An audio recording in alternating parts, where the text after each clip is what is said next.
सबसे पहले ये समझते हैं कि लव क्या नहीं है, ठीक है? साफ साफ समझेंगे इस बात को कि लव क्या नहीं है।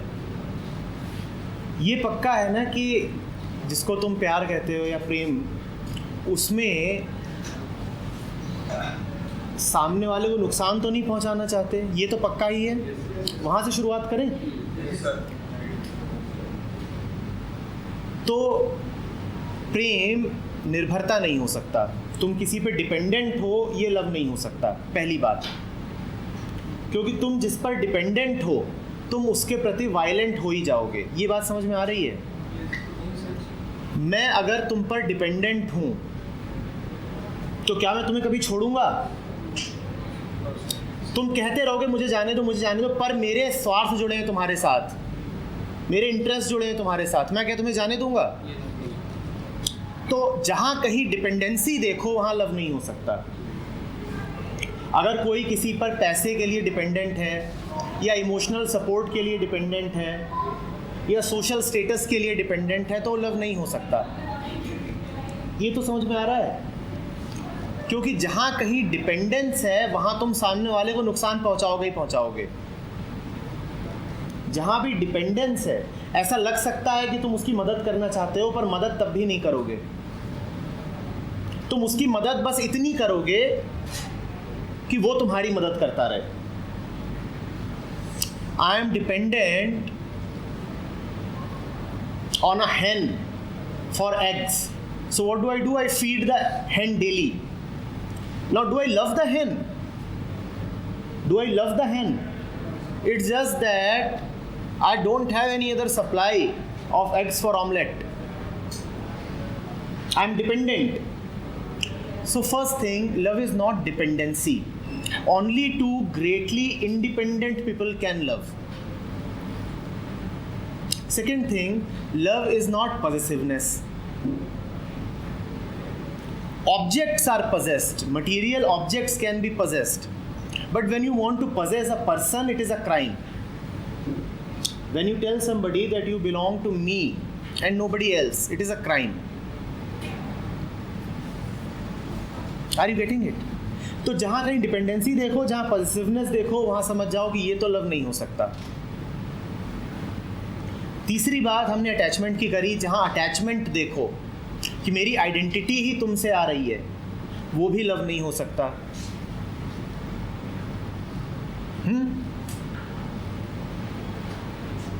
जहाँ कहीं लोनलीनेस देखो कि I keep missing you, I keep missing you, वो भी एक तरह की डिपेंडेंसी ही है ना,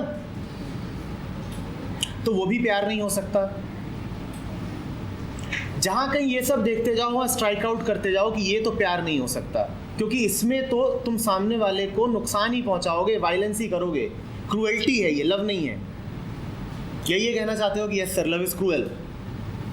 जहाँ कहीं ये सब रहेंगे वहाँ क्रूएल्टी रहेगी ही रहेगी।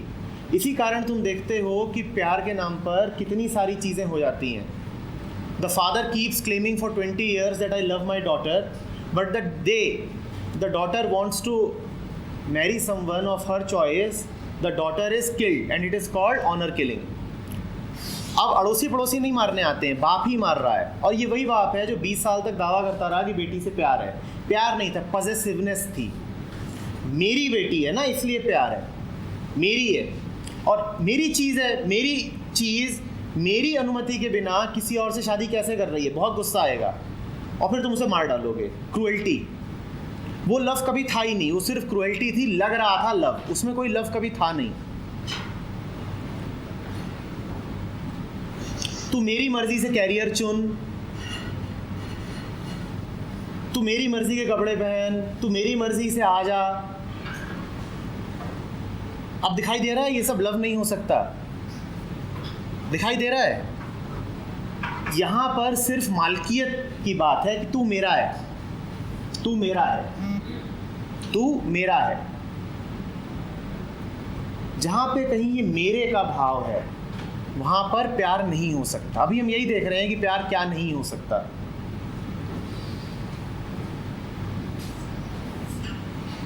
समझ में आ रही है बात? जहाँ कहीं जेलसी है वहाँ प्यार नहीं हो सकता, जहाँ कहीं कंपैरिजन है वहाँ प्यार नहीं हो सकता। ये सब चीज़ें प्यार के साथ नहीं चलती हैं कि तुम सोचो कि सर ये तो प्यार नहीं होता है। ये प्यार के ऑपोजिट्स हैं, ये प्यार के ऑपोजिट्स हैं ये। लेकिन जो हमारा रोज़मर्रा का प्यार होता है उसमें खूब पाए जाते हैं। तो प्यार के 3 तल हो गए, 3 लेवल्स। सबसे नीचे वाला वो, सबसे गंदा वो जिसमें ये सब पाए जाते हैं, jealousy, comparison, positiveness, dependency, identification, attachment. ये सबसे नीचे वाला लेवल हो गया प्यार का। ये प्यार है ही नहीं, ये कुछ और है जिसको तुमने धोखे से प्यार समझ रखा है। एक्सपेक्टेशन ऑफ रिटर्न, मैंने तुझे इतना प्यार किया, अब तू भी मुझे प्यार कर, और नहीं प्यार किया तो यार तू तो बड़ा ही अनग्रेटफुल निकला। मैंने तुझे इतना प्यार दिया और तूने पलट के मुझे कोई प्यार, कोई व्यापार है, ट्रेड है कि मैंने तुझे प्यार दिया तू भी दे। जहाँ कहीं ये सब चीज़ें देखो तो समझ लो कि सबसे निचले लेवल की बात चल रही है। इसमें लव जैसा कुछ नहीं है। उससे ऊपर आता है जिसको हम कह सकते हैं हेल्दी लव। ये बिल्डिंग की ग्राउंड फ्लोर से ऊपर वाला मामला है, दूसरा तल्ला।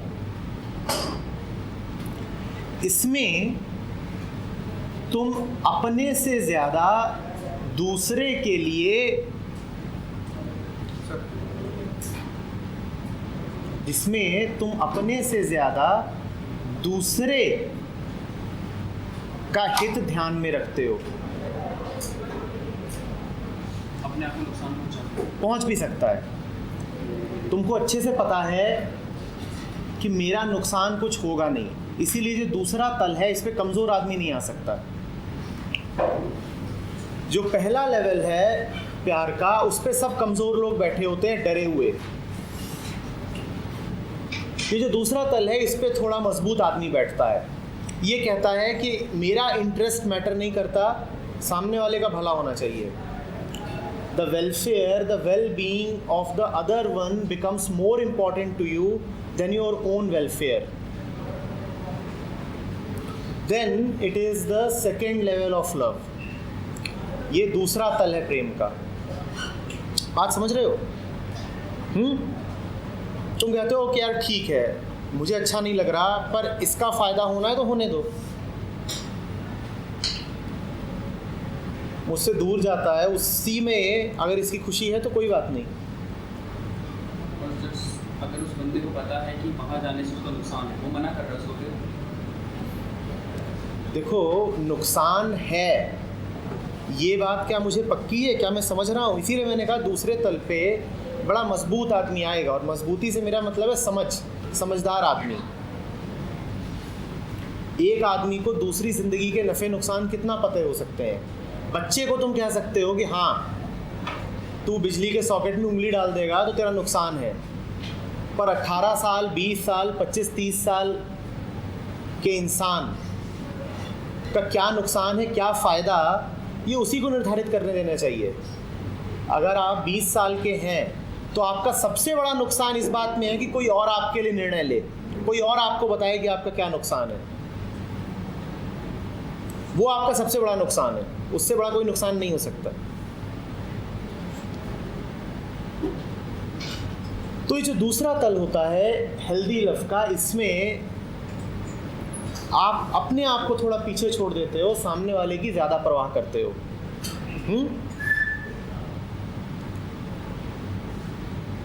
इससे भी ऊपर एक लेवल होता है, उसमें आप ये भी नहीं देखते कि सिर्फ एक आदमी का भला हो, उसमें आप ऐसे हो जाते हो कि आपके होने भर से सबका भला होता है।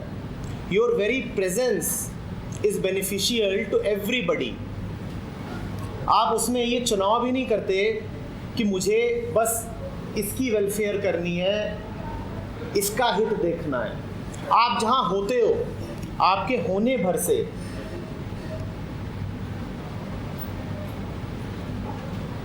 हर कोई बेनिफिट करता है। वो हाईएस्ट फॉर्म ऑफ लव है। You radiate love.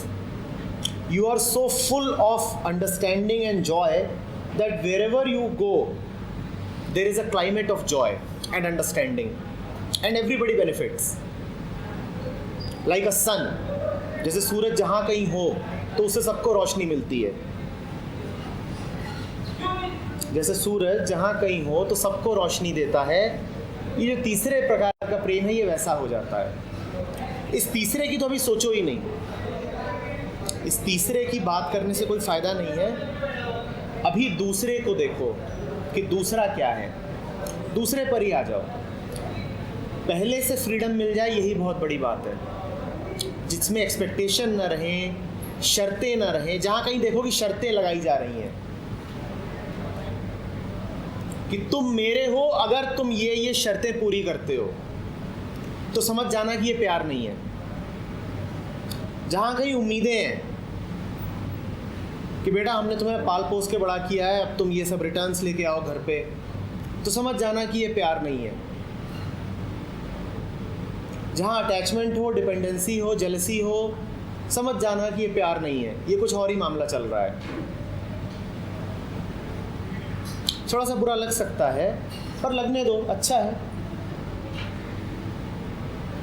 फिर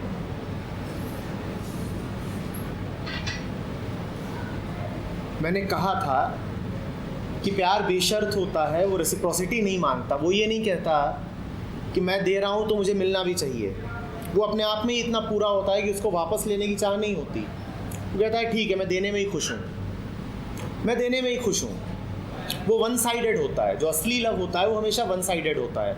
वो ये कहता ही नहीं कि तुम भी पलट के प्यार करो. वो कह रहा है हम दे रहे हैं, हम इतने में ही काफ़ी हैं, हम खुश हैं.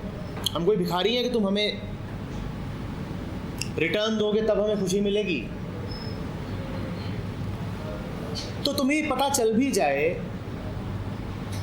कि दोस्त है कोई तुम्हारा या नियर वन है, वो तुमको प्यार नहीं दे पाया, इससे तुम्हारे हाथ नहीं बंध जाते. तुम अपनी ओर से तो अभी भी उसे प्यार दे सकते हो ना. तुम्हें किसी ने नहीं रोका है. इसमें बुरा मानने की कोई बात ही नहीं है कि अरे वो मुझे प्यार नहीं करता. हमने कहा उम्मीदें नहीं रखी जाती हैं प्यार में. तुम ये उम्मीद ही क्यों रख रहे हो कि वो तुम्हें प्यार करे? तुम अपनी ओर से क्यों नहीं कर सकते? तुमने अभी कहा कि आज तक हमें लगता है कि क्या घर वाले और ये सब इस हिसाब से तो हमें प्यार ही नहीं करते थे, तो बड़ा धोखा हो गया. क्यों धोखा हो गया? तुमने उम्मीद क्यों रखी कि प्यार करेंगे? तुम करो ना प्यार. तुम्हें किसी ने रोका क्या? तुम तो कर सकते हो ना.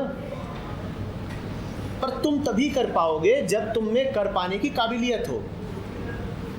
एक कमज़ोर आदमी प्यार नहीं कर सकता.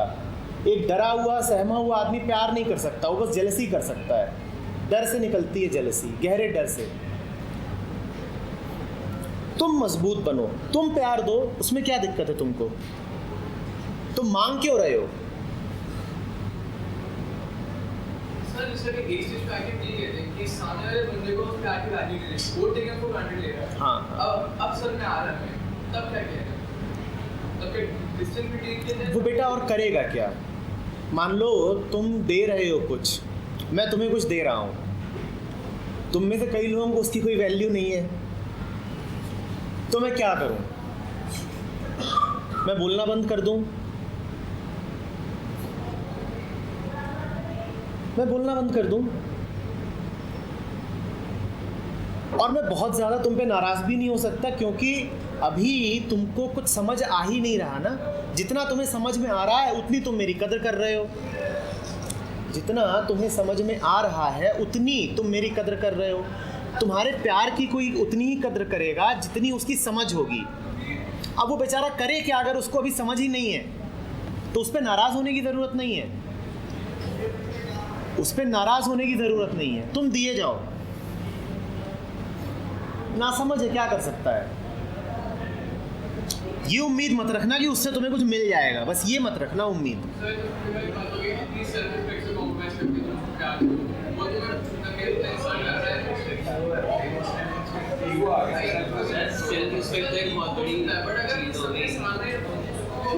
प्यार में एक बात साफ साफ समझो, प्यार में सेल्फ रिस्पेक्ट जैसी कोई चीज़ नहीं होती। प्यार में सेल्फ रिस्पेक्ट जैसी कोई चीज़ नहीं होती। प्यार में सेल्फ ही नहीं होता है, हर रिस्पेक्ट कहाँ से बचेगी? सर आपकी इतनी बातें है ना सर, ये डेफिनेशन लग रही है सर, क्योंकि हमने कभी ये फील तो किया नहीं, मतलब ये फैक्ट सा लग रहा है और ये समझना बहुत मुश्किल हो रहा है सर। अब इसमें तक मुझे भी ना ये तुम जो बातें कह रहे हो, जब मैं तुमसे बोलता हूँ तो लगातार ये लाचारी महसूस होती रहती है कि मैं तुमसे कुछ ऐसा बोल रहा हूँ जो शायद तुमने अनुभव करा नहीं है, तो इसीलिए तुम्हारे है ना। सुनो सुनो, हमारे पेरेंट्स जो हैं हमसे कुछ एक्सपेक्ट करते हैं हमारे कितना भी कभी हमसे मांगा और हमने वापस। देखो हम ये नहीं समझते सर कि वो प्यार है, हम ये समझते हैं चलो मटेरियलिस्टिक थिंग दे रहे हैं देना बनता है उनका फर्ज है। जो पेरेंट्स तुम्हें दें और वापस लेने की उम्मीद ना करें, निश्चित रूप से ये प्यार ही तो है और क्या है। अगर उम्मीद ना करें कि मुझे कुछ वापस भी मिलेगा, पर आमतौर पे ऐसा होता नहीं है। आमतौर पे ऐसा हो जाता है कि अगर कुछ दिया है तो मन में कहीं ना कहीं एक उम्मीद बन जाती है कि बेटा कभी ना कभी किसी तरीके से हमारे काम भी आएगा, 90% केसेस बेटा कभी ना कभी हमारे काम भी आएगा। ऐसे ही होता है। हाँ मोस्टली सर, यही चीजें होती हैं, क्या? इन्वेस्टमेंट होते हैं, दोनों चीजें ही होती हैं हर जगह मोस्टली। एक बात समझना ध्यान से, सिर्फ इसलिए कि ज़्यादातर लोग इन्वेस्टमेंट समझते हैं, ये मत सोच लेना कि हर कोई इन्वेस्टमेंट ही समझता होगा। ठीक है, दुनिया ऐसी ही है कि जिसमें प्यार कम और इन्वेस्टमेंट व्यापार ज़्यादा चलता है। तुम देखो ना, लोग बेटे के लिए कितना आतुर रहते हैं। अब बेटे में क्या खास है? यही खास है कि उसमें रिटर्न्स अच्छे मिलते हैं। अगर इंटरेस्ट नहीं होगा तो पैदा ही नहीं करेंगे ना। बात तो बिल्कुल ठीक है। तो देखो कि हम पैदा भी प्रेम के कारण नहीं होते हैं, स्वार्थ के कारण होते हैं। बात तुमने बिल्कुल ठीक कही, दुनिया ऐसे ही चल रही है। अब तुम मुझे ये बताओ कि तुम्हें भी ऐसे ही चलना है या तुम्हें कुछ अलग करना है? सर चलेगी तो ऐसे ही चलेगी सर, नहीं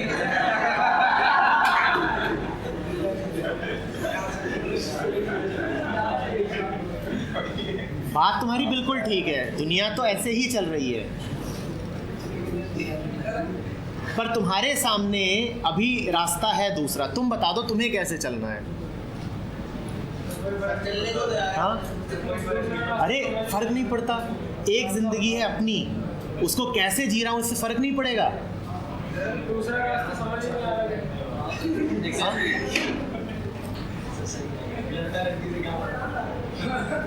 हाँ, कोई फर्क पड़ता नहीं, पर ऐसा दिख रहा है ना। क्या फर्क पड़ेगा? अरे कर तो सब कुछ सकती है, लेकिन ध्यान दो कि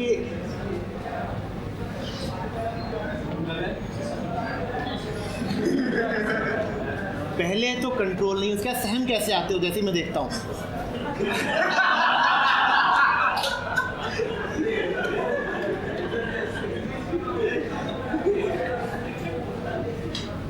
लड़की सब कुछ कर सकती है बेटा। एक जो समझदार आदमी होगा ना, उसको समझ में आएगा कि फ़र्क। लेकिन तुम देखो कि जिस रीजन में तुम रह रहे हो ना, ये NCR रीजन, इसमें जो जेंडर रेशियो है ज़बरदस्त रूप से कम है। नहीं, 700 कुछ इतना कम भी नहीं हो गया है, 800 समथिंग है, 880 के आसपास। इतनी लड़कियां मार दी जा रही हैं क्योंकि लोग समझ ही नहीं रहे ना।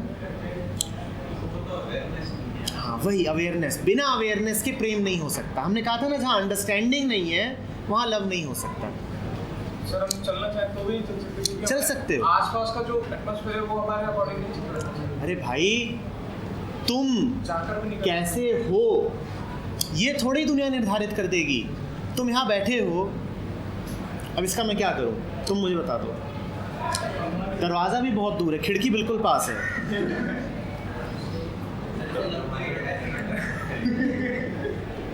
तुम कैसे हो, अभी यहीं बैठे हो, मान लो ये एक सामाजिक घटना है कि तुम्हें बैठना पड़ रहा है, ठीक है ना।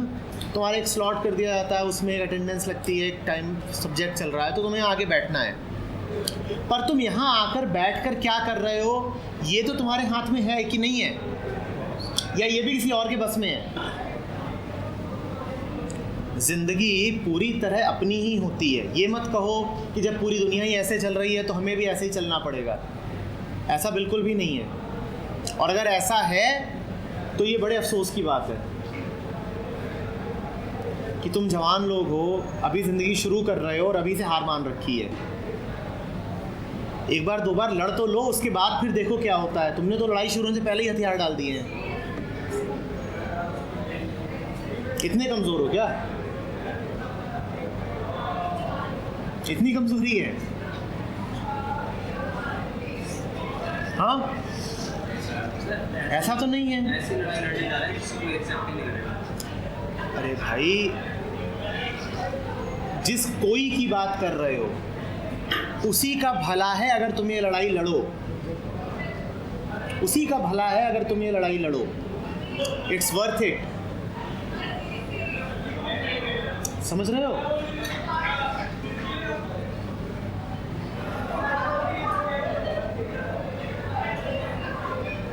हम सबको गहराई से हमेशा प्यार की तलाश तो रहती ही है। और मैं उस यंग हार्मोनल लव की बात नहीं कर रहा हूँ। उसके बाद भी तुम 50 साल के हो जाओ, 80 साल के हो जाओ, मरते दम भी बिल्कुल खत्म हो, मरने जा रहे हो, तुम्हें पता है next 2 hours I no more be there, तब भी रहती है। इस एक सेंट्रल चीज़ को अगर तुमने समझा नहीं, पाया नहीं, तो ज़िंदगी क्या खाक जी। छोटे मोटे काम दुनिया के हिसाब से कर लिए जाते हैं। दुनिया ही निर्धारित कर सकती है कि कॉलेज का टाइम क्या है, दुनिया निर्धारित कर सकती है कि रोड कैसे कैसे आ रही है इधर को, ये सब तुम नहीं निर्धारित करते। तुम्हारा कोर्स करिकुलम भी तुम नहीं डिसाइड करते। ये सब चीज़ें दुनिया को कर लेने दो। तुम्हारी बाइक का रजिस्ट्रेशन नंबर क्या है, ये भी कोई और डिसाइड करता है, तुमने नहीं डिसाइड किया। ये सब बातें दूसरों को कर लेने दो डिसाइड। पर जो सेंट्रल चीज़ें हैं ज़िंदगी में, वो थोड़ी कोई और डिसाइड करेगा तुम्हारे लिए, वो तो तुम्हें खुद ही करनी होंगी ना। और अगर वो भी कोई और कर रहा है तो फिर तो बहुत गड़बड़ हो गई। तुम काम क्या कर रहे हो, अगर ये कोई और डिसाइड कर रहा है तो गड़बड़ हो गई।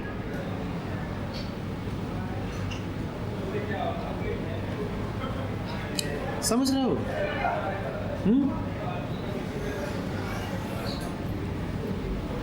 अटैचमेंट बुरा नहीं है, अटैचमेंट इनएविटेबल है। अटैचमेंट होके रहेगा, बुरा अटैचमेंट नहीं है, बुरा है अंडरस्टैंडिंग का ना होना। अटैचमेंट है, कोई बुरी बात नहीं है, पर अंडरस्टैंडिंग नहीं है तो बड़ी गड़बड़ हो गई। जब अंडरस्टैंडिंग है तो अटैचमेंट तुम्हारा कोई नुकसान नहीं कर पाएगा। तुम अटैचमेंट को रहने देना कि अटैचमेंट है, ठीक है, अटैचमेंट है, अच्छी बात है, हमें दिख रहा है कि अटैचमेंट है। अटैचमेंट खतरनाक तब हो जाता है जब अंडरस्टैंडिंग नहीं रहती, तब अटैचमेंट बहुत खतरनाक हो जाता है। सिर्फ अटैचमेंट है, अंडरस्टैंडिंग कुछ नहीं है। अब वायलेंस होगा, अब बहुत बुरी तरह से गंदगी होगी। समझ रहे हो? ये नहीं कहा जा रहा है कि घर छोड़ दो, जाके लड़ाई कर लो, ये सब नहीं है। कहा यह जा रहा है कि अंडरस्टैंडिंग लाओ, बातों को समझो, माइंड को समझो, रिलेशनशिप्स को समझो। कुछ हटाने की बात बिल्कुल नहीं करी जा रही है, जो हटना होगा अपने आप हटेगा। कुछ जगाने की बात करी जा रही है। क्या जगाने की? समझ को जगाने की। कि हम सब के पास ताकत तो है ही ना जानने समझने की, उसका इस्तेमाल करें। साफ साफ देखें कि ये चल क्या रहा है, मैं क्यों पढ़ रहा हूँ, फैमिली में क्या चल रहा है, ये करियर के नाम पे क्या होता है, मनी का क्या मतलब है, टेक्नोलॉजी का क्या मतलब है। साफ साफ इस बात को समझें और फिर जो होगा बहुत मज़ेदार होगा।